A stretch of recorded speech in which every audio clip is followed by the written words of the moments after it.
Can you imagine your life where money is your friend, working with you to achieve all your dreams and desires?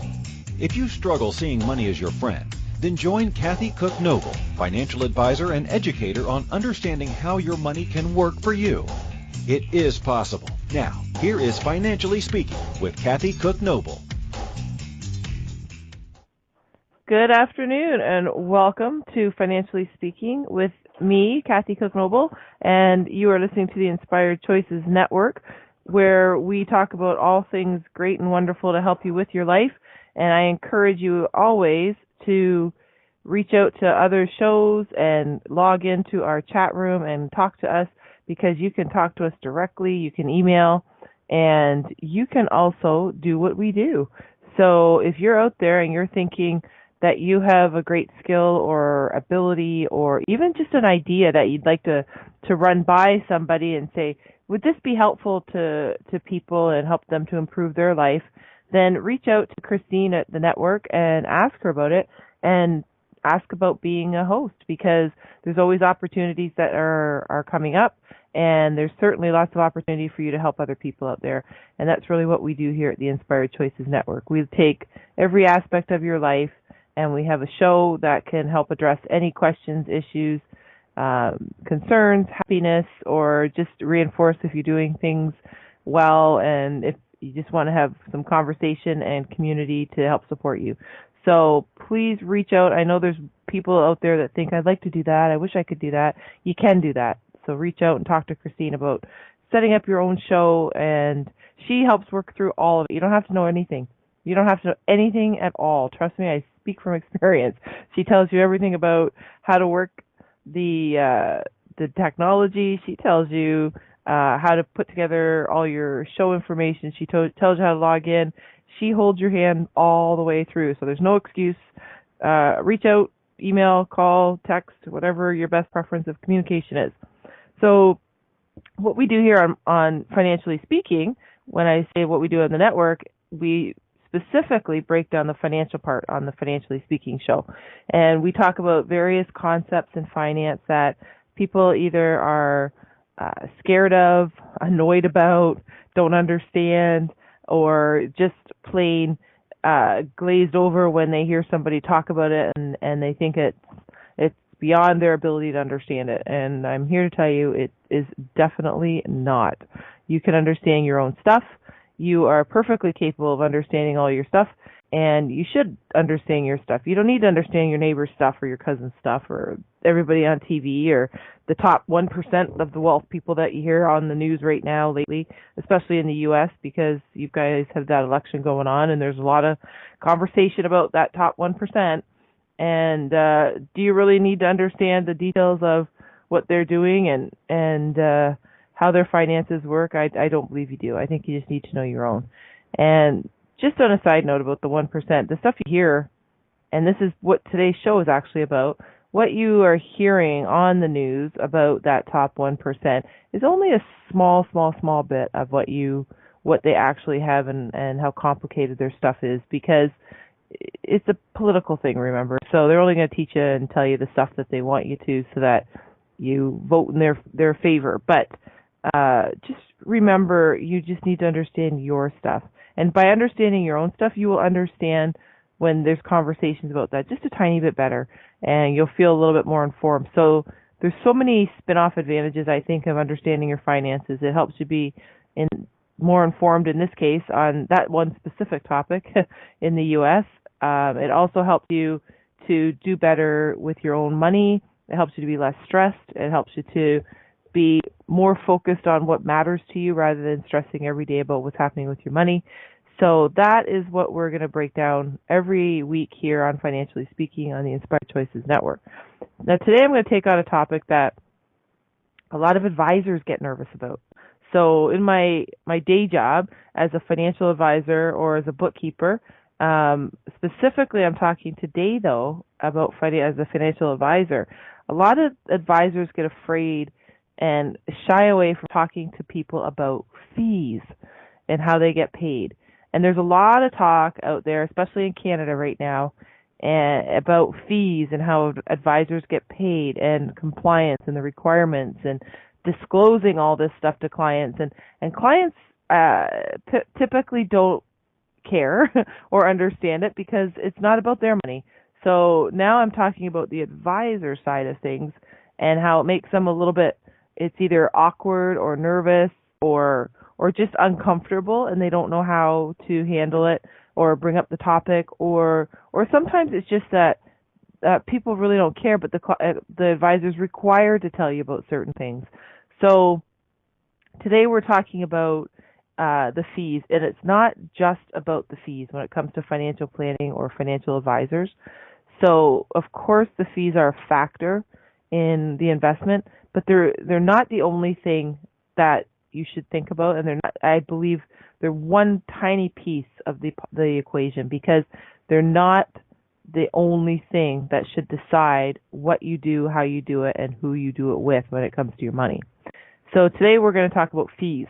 And as an advisor, a lot of people are uncomfortable. I'm not. I bring it up because I'm required to by compliance. It's a feature that we must talk about. But I've come across a lot of people that were like, well, I didn't know that, and their advisors haven't told them. So here's the inside behind the scene about fees and financial planning. So if it feels a little bit like the Wizard of Oz, the curtain's about to be pulled back and you're going to see everything that I know and advisors know, and it's really not that exciting. But I'm going to try and share it with you anyway. So when we talk to an advisor, and we'll talk about what you should expect from an advisor and why you would talk to an advisor, but the fees are an important part of the conversation, but only for a very small 5 minutes of it instead of the entire lifestyle of the portfolio. Now that's how it should be, but the challenge that you're going to see out there, and I can tell you in North America, this is what's happening. There's a lot of marketing campaigns about retiring 30% richer, and that's what they're advertising, 30% richer. And that focuses entirely on fees. And they're saying, these commercials are saying, if you do it yourself, you'll make 30% more because of the fees coming out. And they give you this very watered down mathematical illustration about how it saves you money.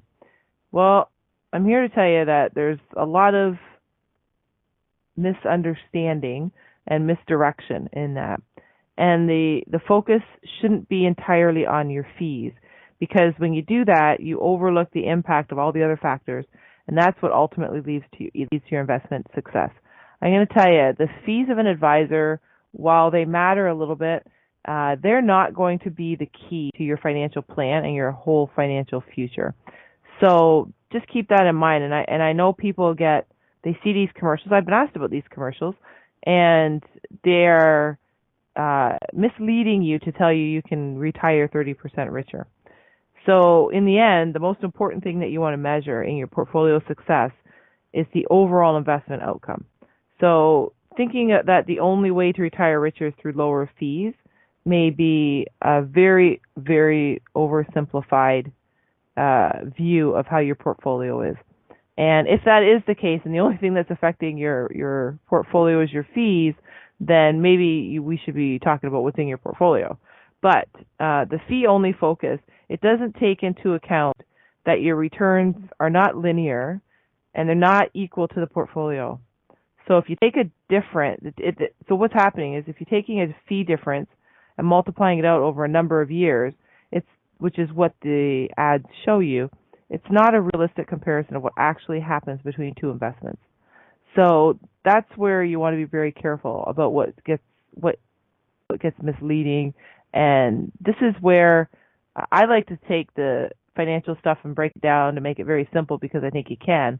You have to be careful with advertising, because their 30-second commercial isn't meant to break it down so you understand a lot. It's meant to encourage you to move in a certain direction, because that's marketing. That's not financial advice. That's a marketing ad.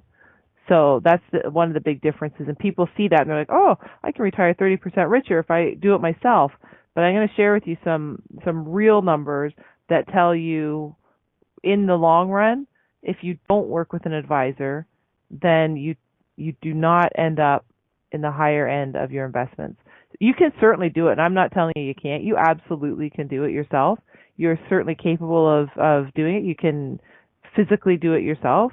There's certain things you can't do without having a license, but you can certainly do your financial work without an advisor. Are you going to maximize? Are you going to stay on track? Are you going to, all the other stuff I'm going to talk about, are you going to be able to implement all these things that you want to do without an advisor? I would suggest you probably can't. But of course, I think you should talk to an advisor, and I think you should get an opinion. I think you should interview an advisor to see if it's the right person for you. And we're going to talk about things to look for in advisors. But for now, let's just clear up how these fees work. So this approach that you see on these commercials about just multiplying the fee difference over all these years, it makes an assumption that all investment returns are the same. And we all know, either intuitively or by statistics or by working in the field or by having money invested, that's just simply not the case. So these commercials are saying the only variable there is are fees for an advisor. And the second thing to look at is all investments are looking for the same characteristics in the portfolio, and the fee levels are the only measure of the appropriateness of the portfolio. That's what's implied with these ads and these commercials, and there's a lot more to it. Now, I always tell you we can break it down and make it simple, which we definitely can, and we do, I hope. But there is more to it than just those two things. There's not one variable when it comes to investments. And you have to also remember that lower is not always better for investors. And I always say, it doesn't matter. I believe this. I live it every day. I believe you get what you pay for in a lot of cases. So the people who are on the race to the bottom to get the lowest price for building a house, the lowest price for buying a fridge, the lowest price for getting a car, those things, price is important. Don't get me wrong. Obviously, we're on Financially Speaking. Of course, we're going to talk about money and how important it is and the importance of saving it. But if the only measure you have is the price, then you're going to be missing out on a lot of other benefits. So when it comes to a car, for example, yes, you're going to look at the price, but you might not buy the lowest priced car because there's going to be other attributes about the vehicle that are more attractive, like comfort and safety standards and whether or not the air conditioning works in the summer and the heat works in the winter and things like that. So there's a whole lot of other variables, not just the price. It's the same in finance. So those are some things I just want you to remember. So if investor A, for example, wants an actively managed, widely diversified portfolio, and that allows for some market exposure, but with greater emphasis on capital protection in the event of a downturn.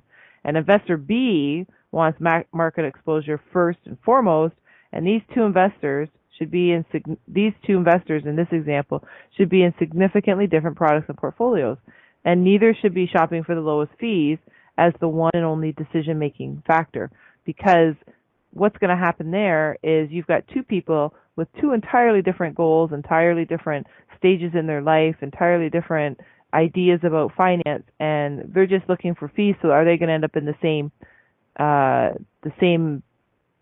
investment as everybody else? And it's not going to be appropriate for them. So that's one of the examples of why lower is not always better for investors. And it also pays to look for a portfolio or product that fits you best, considering all the factors, with fees being one of them. So this is, yes, you're going to consider fees, but you're going to consider the whole package about what it's like for you. It's not about what it's like for me or your neighbor or your cousin or your sister. So if something worked for your neighbor, this doesn't mean it's your secret sauce and you're going to use the exact same formula. So you're going to look what works for you, and that's all the considering factors. And other variables, because there are a lot of variables in finance, don't be misled thinking that fees are the only variable. Some variables are downside protection. That means what?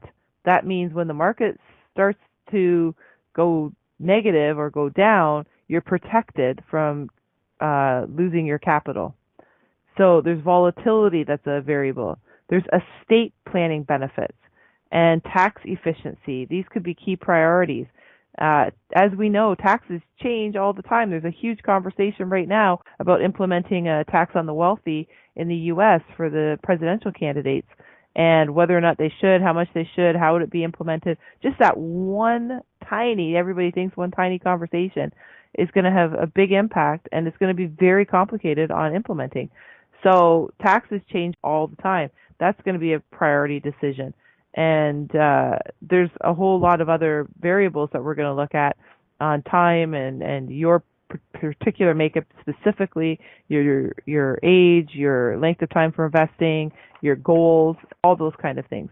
So we're going to talk about that today and how these fees are calculated, why we want to look at them, how we can look at them, and we're just going to break it down so when you see these commercials that promise you can retire 30% richer, you're going to be able to say, yeah, that's not exactly true. And I understand that why. And then I can make that decision about whether or not I'm going that route by myself, whether I'm going with the robo-advisor, whether I'm going with the live advisor, or what other alternatives I might want to take. So now you can make that decision yourself instead of being looking at just that one variable that they lead you down that road of. So we're going to come up to our first break here and take our break. And then we're going to come back and talk about the fees and exactly how advisors get paid. Because a lot of people, some of you out there that know, you're probably in the smaller minority of the people that know how your advisor gets paid. Because I hear a lot of people ask this. They don't really know how it works. And I'm going to tell you, it's not a secret. I'm going to share it. You are listening to Financially Speaking with myself, Kathy Cook Noble, on the Inspired Choices Network. And when we return, we're going to continue to talk about fees and your advisor and how it's your choice. We'll be right back.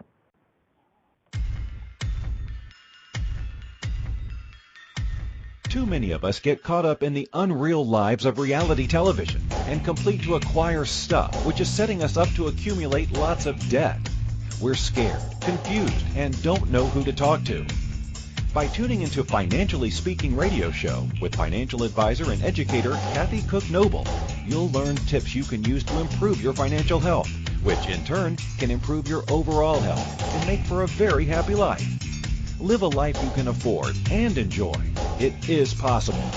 Listen for Financially Speaking radio show every Monday at 4 p.m. Eastern Standard Time, 3 p.m. Central, 2 p.m. Mountain, and 1 p.m. Pacific on InspiredChoicesNetwork.com.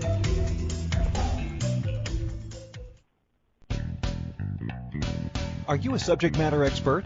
Are you here to share your expertise with an audience waiting to hear from you in only the way you can deliver? Are you ready to have your voice amplified across the airwaves? Inspired Choices Network has a global radio platform streaming to millions of people across the world. Professionally produced and supported by an accomplished team every step of the way, you can broadcast from anywhere in the world, knowing your voice matters, and we ensure it is delivered with ease and efficiency. Eager to hear your message, the world awaits. Contact us today to become an Inspired Choices Network radio host. Email becomeahost@inspiredchoicesnetwork.com.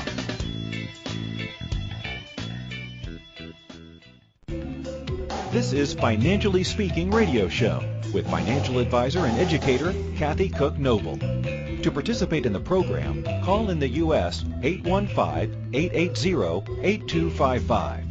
Canada 613-800-8736 or Skype us at Inspired Choices Network. You can also make the choice to ask or comment by email by sending to Kathy@bookkeepplus.ca. Now back to the program. Welcome back, everyone. I am Kathy Cook Noble, and you are listening to Financially Speaking on the Inspired Choices Network. And today we're talking about advisors, and it's not just about the fees. So here we always talk about money, and now we're talking about the advisor's money and how they get paid. So that we were talking about before we went to break, just some of the variables that you have to consider when you're looking to work with an advisor. And cost, of course, fees are being one of them. They're getting paid. It's their job, right? So let's just take that out right now, because people don't see you get paid, and you don't usually write a check to your advisor for their services, so you don't actually see them get paid. So I get this question where they're like, I don't understand how my advisor gets paid. And if you work with me, I tell you up front, because it's a compliance issue. Let's start with that. And also, I don't like there to be secrets or surprises. So there's a lot of information that you're going to learn as you work with an advisor about doing a plan and what you should be invested in, and different ways that particular fund might perform and all those kind of things. But fees is also a conversation that you'll have and how they get paid. So there's a few different ways advisors get paid. One is, and this is the most popular one, most common I should say, is by commission. So advisors get paid by commission. There's a second kind, which is the top way that high net worth advisors get paid, is on fee based. And then there's a third way that people can pay, an advisor can get paid, and that's fee for service. So what do these mean? Well, let's start with commission, because that's probably the one that you most know about, and that's the one that most people are advertising. So commission is if you do work as an advisor. So we put a plan together, and we're going to put your money invested with whatever particular fund company. Let's call it particular. This one, we'll call it Fund A. We're going to put Fund A with this, company X, and that's going to be the managing portfolio, the managing fund manager, and they're going to pay commission to your advisor's head office or company. And then from there, your advisor will get paid whatever their contract level is, because all advisors have different contract levels. It's no different than if you all worked in the same company. Some people who've worked there longer are paid more. Some people who work in this one particular department, the accountant might get paid more than the person in HR, or the person in HR might get paid more than the person who does the maintenance. It's just completely dependent on what company you're with, levels of service, what you negotiate, and all the other same factors that go into any other job. So you have a commission paid advisor. Now, here's the nice thing. The commission is the same for each company. So it doesn't matter if you go with fund company X, Y, Z, it doesn't matter. The commission is the same. So the difference in commission becomes whether something's called a deferred sales charge, which is DSC, and you hear a lot about that in Canada right now because there was talk of changing it or phasing it out. And then there's front-end load type of commission, which is any range between 0 and 5%. Now, here's the difference. A DSC, deferred sales charge, let's say that's the route that you go, and that 5% gets paid by the fund company to the company of your advisor, and then your advisor gets paid his or her commission out of their contract level, and then out of that 5%, you're paying the head office people get paid, the compliance people get paid. It goes towards the operation of your advisor's whole head office, okay? So if you invest $1,000 and 5% gets paid, that's $5, goes to the head office, and then out of that $5, say your advisor makes 60%, they'll make $30, okay? So that's how DSC works. The part of the DSC is your money is now locked up or tied up, locked into your investment, committed to your investment for 5 or 6 years, depending on whichever fund company. That's the part that differs, is how long the DSC is. And what that means is every year that you're invested, the penalty to withdraw your money reduces. So if you invest your $1,000 today and it's deferred sales charge, and then you decide in a month that you want to take some money out of it, there's a potential for a penalty depending on how much you want to take out, because the way it works is the advisor is allowed to move 10% out of the DSC every year. So this is where people hear about penalties to withdraw their money, part of it, but this is probably the big one where people hear about it. And that penalty is a couple percent, depending on what level it's at. So if you leave your money invested, which the idea is that's what you're doing, especially if it's for retirement, in 5 years or 6 years, that deferred sales charge is going to be dropped off anyway. So then you take your money out without a penalty, if that's what you're going to do. But that's the part that people get. There's some conversations about out there in the public, especially in Canada. you'll hear about DSC and fees and so forth. That's what they're talking about. You get locked in for 5 or 6 years without a penalty. Now, your money, that's kind of helping you. The idea is to protect you a little bit too, because you need to keep your money invested for 5 or 6 years to get, because you want to have it in the market and you want to have it where it's participating in the ups and the downs. And if you're adding a little bit more to it, if you have a strategy where you're putting so much in every month, then you want to keep it in there. So the reality of it is, for most people, it doesn't matter. Most people that invest their money, they're planning to keep it in there for a while. They don't care about the deferred sales charge. They don't care about every year that there's less penalty for taking their money out, because they're not taking it out anyway. And that's part of working with an advisor too, is that they help work you through all these market cycles so that you're not panicking and taking your money out. Because when you work on your own, for the most part, now there's always exceptions, some people can do it, but for the most part, people who do their own investing, when the market starts to go down or even goes negative, they panic and they take their money out. That's when they lose their money. And then when the market's doing really well and people are talking about how great it is, then they're thinking, hey, maybe I should get in. That'd be a good time to get in and invest my money. So you're doing exactly the opposite of what trained professionals are. You're investing high and you're taking out and you're selling low. And you want to be doing the opposite. We hear this all the time on TV. Anybody that's seen the movie Wall Street, you buy low, sell high. I mean, that's just the way it is. Everybody knows that part in finance. But when you're doing it yourself, and there's the emotion, and that is the really, really, really big variable. When you have emotion that enters into a decision on financial investing, that's when you start to make either mistakes, or you start to make emotional decisions rather than rational, calm decisions. And that's where one of the advantages of working with a professional is. So that's one way that the advisors get paid. The second way that they get paid is either fee-based. So this is typically how high net worth people are their advisors are getting paid. So, and high net worth is at a certain threshold. So you could have fee-based, which means the DSC does not come out of your investments. The front-end load does come out of your investment. So you negotiate how much of a fee you're going to pay.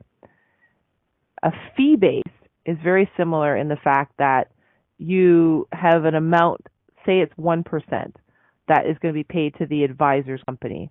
So now on $1 million, 1% is $10,000. That's going to be paid to the advisors to manage your money. But your money doesn't stay locked in, and it can be moved around, because typically with high net worth, they're doing a lot of active movement in their portfolio. And the other part of a fee-based platform, and typically if you compare the difference in costs, there's a certain point where it makes sense to be fee-based, and that's by how much you have invested, because there's a different management fee on the same fund.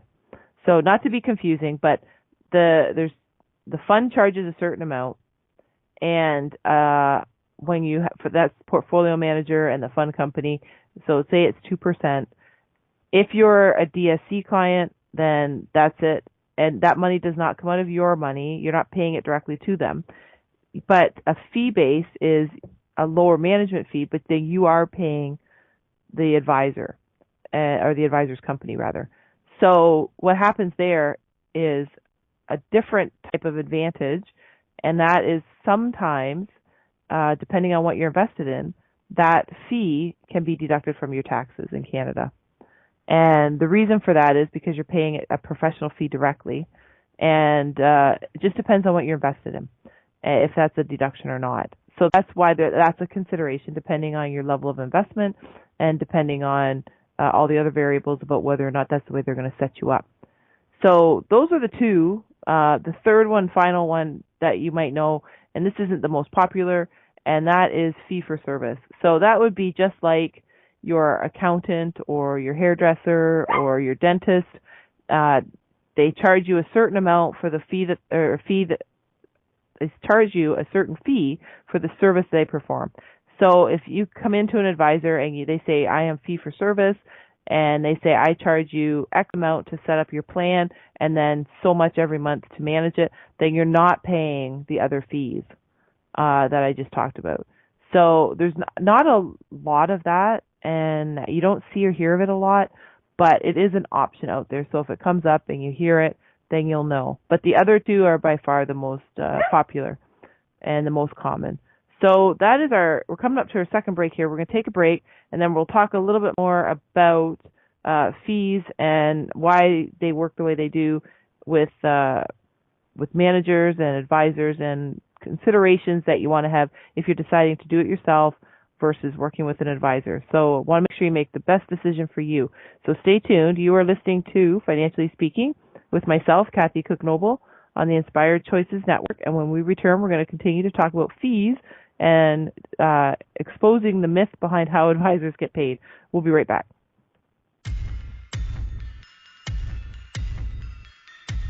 Too many of us get caught up in the unreal lives of reality television and complete to acquire stuff, which is setting us up to accumulate lots of debt. We're scared, confused, and don't know who to talk to. By tuning into Financially Speaking radio show with financial advisor and educator Kathy Cook Noble, you'll learn tips you can use to improve your financial health, which in turn can improve your overall health and make for a very happy life. Live a life you can afford and enjoy. It is possible. Listen for Financially Speaking radio show every Monday at 4 p.m. Eastern Standard Time, 3 p.m. Central, 2 p.m. Mountain, and 1 p.m. Pacific on InspiredChoicesNetwork.com.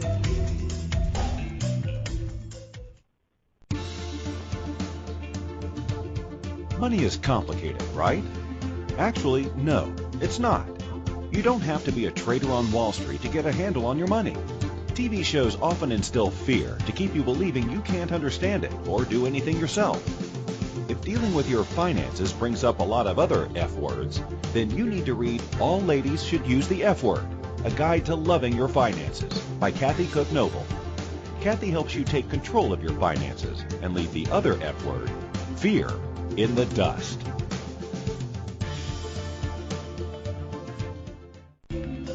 This is Financially Speaking radio show with financial advisor and educator Kathy Cook Noble. To participate in the program, call in the U.S. 815-880-8255, Canada 613-800-8736, or Skype us at Inspired Choices Network. You can also make the choice to ask or comment by email by sending to Kathy at bookkeepplus.ca. Now back to the program.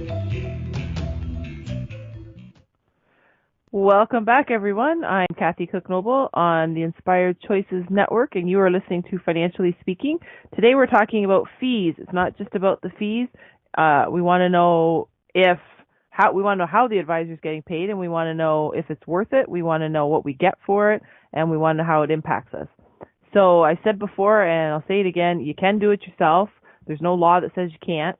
I just want you to be armed with all the information and not the marketing material you see on TV about, you can make 30% more if you eliminate the fees. So I told you how advisors get paid. So why do you pay them? What do you get from them? So let me share with you a couple reasons why you would work with an advisor. So one is, and this one I see a lot, is you're not sure how to manage your finances or investments. So if you do it yourself, then you pick your own stuff. You pick your own investments. You need to put your own plan together, how you reach your financial goals. You have to work out the map to say how you're going to get there. If you need help spending or saving or managing debt, an advisor is someone that can help you with that. Some advisors also might help you make decisions on insurance or tax planning or estate planning. It just depends on their license, and it depends on what they do in their practice. Another reason you might work with an advisor is you don't have time to manage it yourself. So most people, they don't have time to be active on their management of it. They don't have time to watch the markets. They don't have time to listen to or read a lot of the material that's out there about what's happening in the market. And another reason is some people are just not interested in managing it.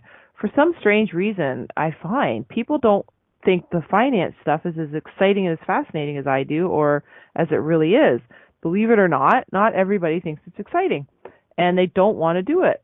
So they're just not interested in doing it. So they might say, I want to work with an advisor because I just simply am not interested in doing it. So the other note that I want to make is if you're dealing with an advisor, they're all in some way, shape, or form, they should be licensed with the regulators, the security regulators. Now, in Canada, it's the Canadian Securities Administrators, the Mutual Fund Dealer Association, IROC, the Insurance Act, there's the SEC in the states. There's all kinds of different licensing agents, but your advisor should have a license, at least one, for them to be working with you as a licensed advisor, because that means they're being held to a higher standard. They have an ethics code they take. They're being regulated by a compliance department, and there's recourse if they're not following the rules for looking after you. So the advisor can help with the investing, the financial plan, maybe insurance if they're duly licensed, tax planning and estate planning. It all depends on what practice they have. So those are some reasons you would work with an advisor. That's on the personal side of things. But financially, why would you work with an advisor? Well, when statistically they look at it and they say, okay, people who do it themselves versus people who work with an advisor, they found that history has shown people who work with an advisor has increased their wealth. So the longer people are advised, the larger their investments grow. And that's a big contributing factor, I think, in making your decision. So let's say, for example, you did it yourself versus worked with an advisor for somewhere between 4 and 6 years. The person who worked with the advisor would make about 1.58 times more money on their investment than the person who did it themselves. If the same situation, but now you've done it for 7 to 14 years, you worked with an advisor versus doing it yourself, it's 1.99, so it's almost twice as much, so 2 times the amount that you would have invested versus the person who did it themselves. And if you work with an advisor more than 15 years, then versus doing it yourself, the 2.73 times is the amount of money you can roughly expect that you would make if you worked with an advisor over doing it yourself. So there is some specific, tangible, monetary benefits to working with an advisor, and that is because I talked about the emotional part, but for the most part, when it comes to money, people get very emotional about it because it's their money, and I totally get that. And you should care. Nobody should care more than you about your money. But when you're working with investments, you have to manage your emotions, and that's where people really get caught up with making mistakes because they're not managing their emotions. They're investing with their emotions, or in some cases, divesting by taking it out. But the benefits of staying the course when you have investments.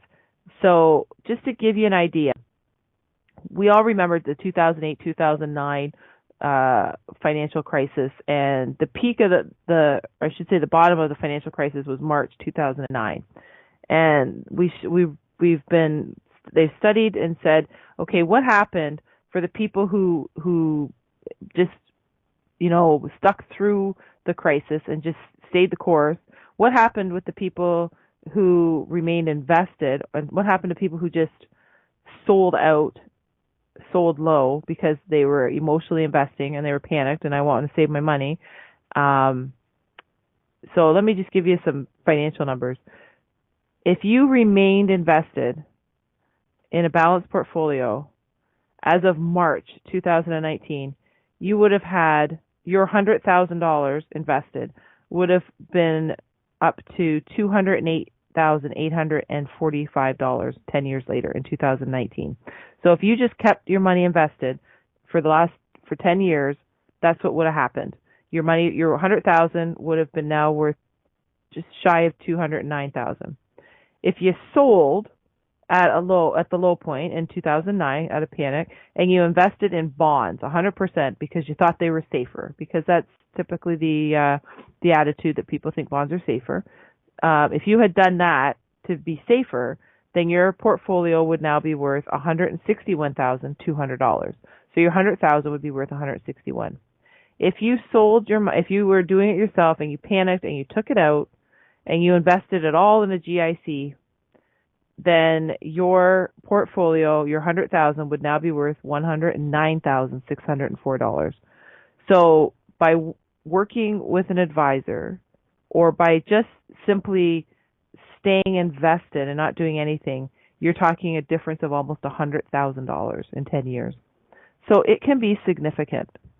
And that's why it's important when you're doing investments to calculate not just what the advisor makes or what your fees are, which is a lot of what the advertising is about, because a lot of that working with the advisor is more about the fees. I mean, obviously they have to get paid. It's their job. Everybody gets paid to do their job. But you have to also remember there's so much more to it, the value of the advice, because with a financial plan, people with a plan are more prepared for their future, and they're more committed, and they're typically they stay on track more.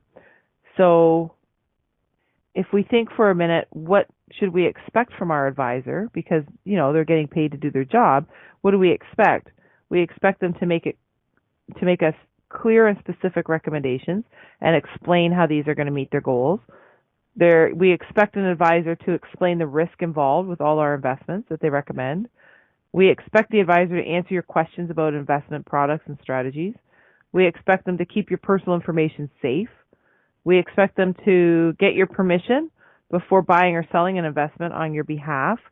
So if an advisor is going to do something, they're going to talk to you about it. They're going to say, I think we should move out of this or into that, and this is the reason why.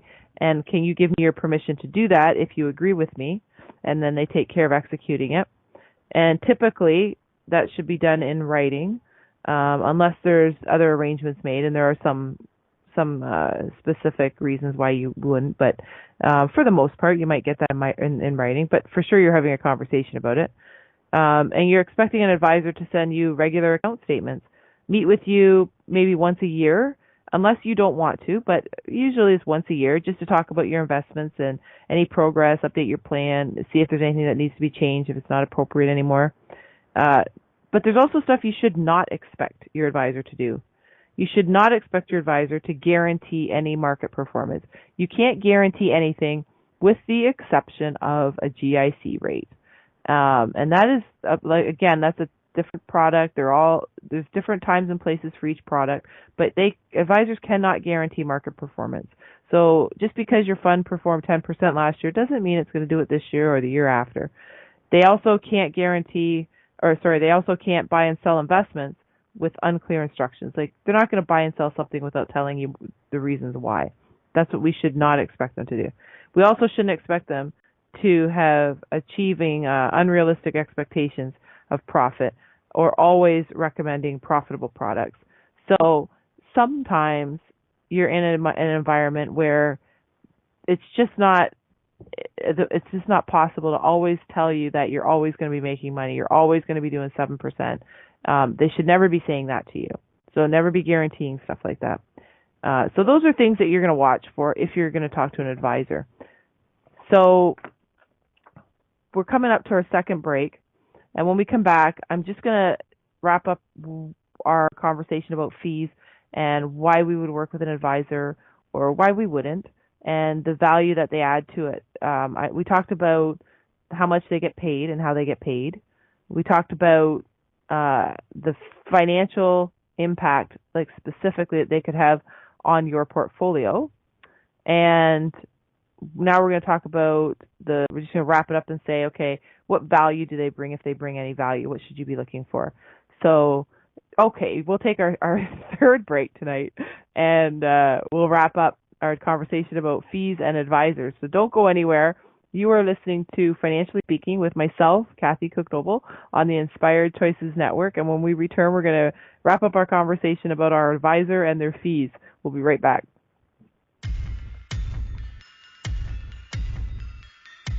Too many of us get caught up in the unreal lives of reality television and complete to acquire stuff, which is setting us up to accumulate lots of debt. We're scared, confused, and don't know who to talk to. By tuning into Financially Speaking Radio Show with financial advisor and educator Kathy Cook Noble, you'll learn tips you can use to improve your financial health, which in turn can improve your overall health and make for a very happy life. Live a life you can afford and enjoy. It is possible. Listen for Financially Speaking Radio Show every Monday at 4 p.m. Eastern Standard Time, 3 p.m. Central, 2 p.m. Mountain, and 1 p.m. Pacific on InspiredChoicesNetwork.com.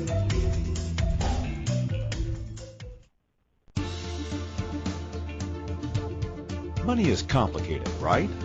Actually, no, it's not. You don't have to be a trader on Wall Street to get a handle on your money. TV shows often instill fear to keep you believing you can't understand it or do anything yourself. If dealing with your finances brings up a lot of other F words, then you need to read All Ladies Should Use the F Word, A Guide to Loving Your Finances by Kathy Cook Noble. Kathy helps you take control of your finances and leave the other F word, fear, in the dust.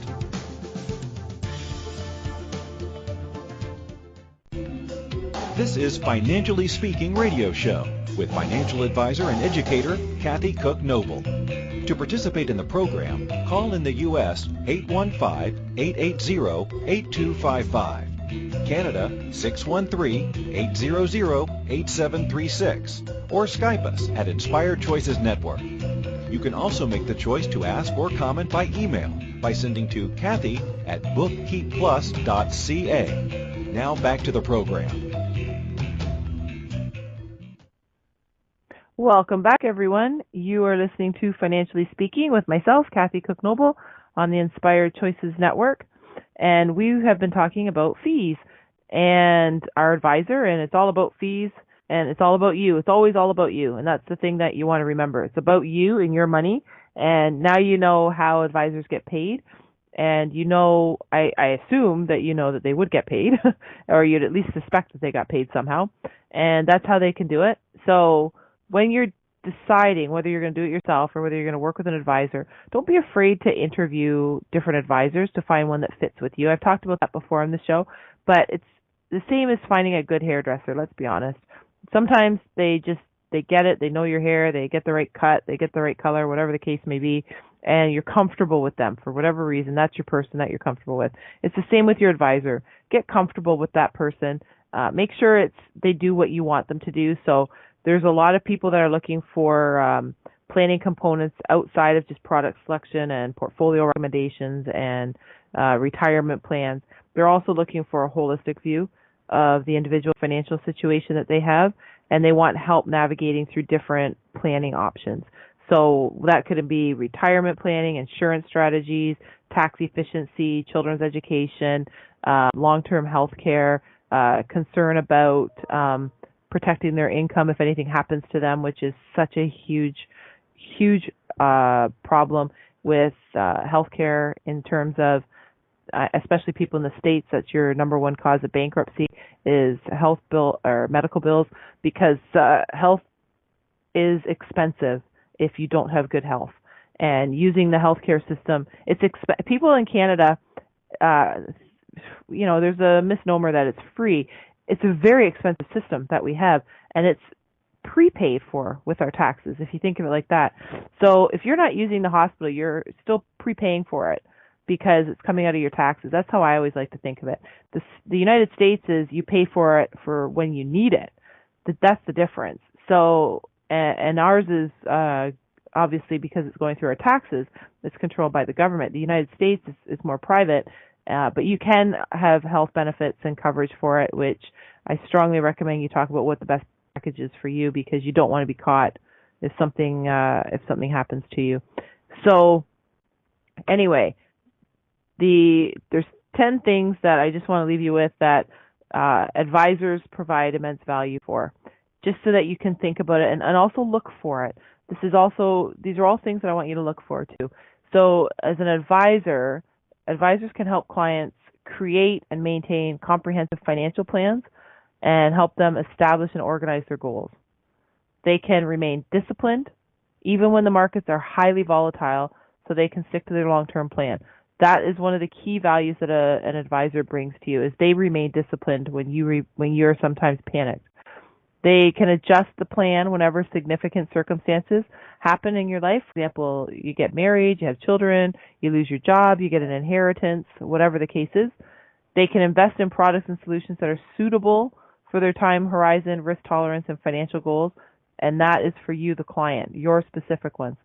They can manage risk in the investment portfolio, and this is while they're still seeking returns that will help them attain their goal. Remember, we talked about protecting your capital, staying apprised of what's happening in the financial market, so they can be They can be an informed investor with healthy perspective on why their portfolio might move higher or lower in the short term. So when things are happening in the market, your advisor can tell you instead of you having to have to do all the research yourself. The advisor can help you save regularly and save more money as part of a disciplined approach to your financial management. They can invest in tax-efficient ways that can help you keep more of your money and keep your money working for you longer. They can also help you use tax-advantaged savings investments. And these are vehicles that we've talked about on different shows like RSPs, TFSAs, RESPs, equivalents are 401ks and Roth IRAs and IRAs in the United States. They can also get you in touch with other professionals such as tax and estate planners, accountants or lawyers, so that you can benefit as an investor from the expertise of others. So that's the other these are some other huge values that advisors bring. I think that advisors bring to different individuals. So when you're thinking about doing it yourself, can you do it? Yes, of course you can do it. We can do anything ourselves. I don't recommend you pull your own molars out because I think you need to have a dentist for that. However, if you're going to do your own financial planning, then you're going to want to watch the markets, and you're going to want to be disciplined, and you're going to want to take the emotion out of it and be very aware of where you're putting your money and being very aware of costs and fees, because I can tell you there's no place out there that is 100% free. Because if you think about it, even intuitively, without knowing their model, their business model, how can they do free platforms and allow you to invest your money for free and they're still in business? How do they make their money? It doesn't make sense intuitively. So just think about things like that. Cost only becomes an issue when there's an absence of value. And that is the main takeaway I want you to have for today when we talk about fees with advisors. If there's value in talking to your advisor and all these points that I gave you just a minute ago about them remaining calm and disciplined and creating the plan and keeping you on track and staying abreast of what's happening in the market and new vehicles that come on, like when the TFSA came on, and knowing how that works and knowing how it works now and knowing what the limits are, that's value I think that they bring with having connections and relationships with other accountants and lawyers and estate and tax planners. That's a value that they can provide to you when the time comes and you need it. So these are all, there's a whole lot more variables than just fees that I think that it's important that we talked about. So hopefully that helps a little bit. For those of you out there that have questions for it, you're always welcome to reach out. I'm happy to answer any questions by text or email or logging into our chat room and having conversations with us during the show. You're always welcome to get a hold of Christine McIver. She is our fearless leader here at the Inspired Choices Network. She will help with other questions on how you can do your own show. If you have questions about a host and getting a hold of them, or if you have a question about something, anything, it doesn't matter. She'll be able to direct you to in the right direction. So there's a lot of value in knowing Christine, and I encourage you to reach out and talk to her too. So next week we're going to talk about money once again, and I would encourage you to plug yourself in either live or on our podcast, as we're all over the universe out there in over 50 platforms. So reach out, stay in touch, and take away what you need to make your life better and more exciting and the most beneficial that you can possibly make for yourself. And I'll be right back here again next week, and we'll see you then.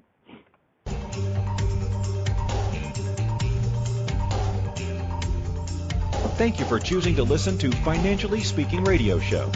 Kathy Cook Noble will return next Monday at 4 p.m. Eastern Standard Time, 3 p.m. Central, 2 p.m. Mountain, and 1 p.m. Pacific on InspiredChoicesNetwork.com. We hope you'll join us. Until then, have the best week of your life by making the choices that bring you all that you desire.